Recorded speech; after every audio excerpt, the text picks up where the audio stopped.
میری بیٹی بڑی ہو گئی۔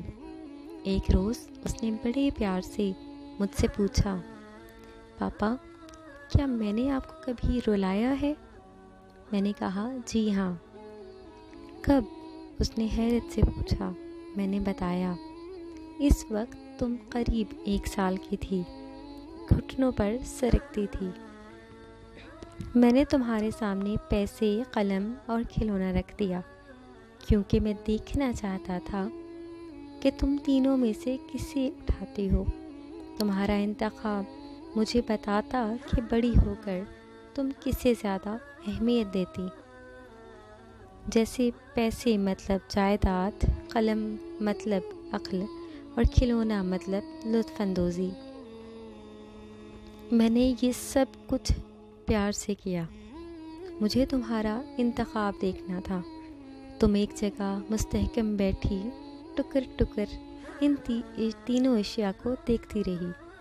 میں تمہارے سامنے ان اشیاء کی دوسری طرف خاموش بیٹھا تمہیں دیکھ رہا تھا۔ تم گھٹنوں اور ہاتھوں کے زور سے سرکتی آگے بڑھی۔ میں سانس روکے دیکھ رہا تھا اور لمحہ بھر میں ہی تم نے تینوں اشیاء کو بازو سے سرکا دیا اور ان کو پار کرتی ہوئی آ کر میری گود میں بیٹھ گئیں۔ مجھے دھیان ہی نہیں رہا کہ ان اشیاء کے علاوہ تمہارا ایک انتخاب میں بھی تو ہو سکتا تھا۔ وہ پہلی اور آخری بار تھی بیٹا جب تم نے مجھے رلایا، اور بہت رلایا۔ ٹھیک اسی طرح اللہ تعالیٰ نے بھی اس دنیا کو عیش و عشرت، مال و دولت، آرام قدوں اور نت نئی قسم کے رنگینیوں سے بھر دیا ہے۔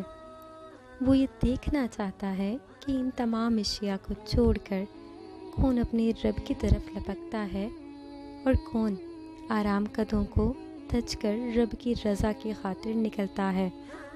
بس اسی آزمائش کے لیے انسان کا ظہور ہوا۔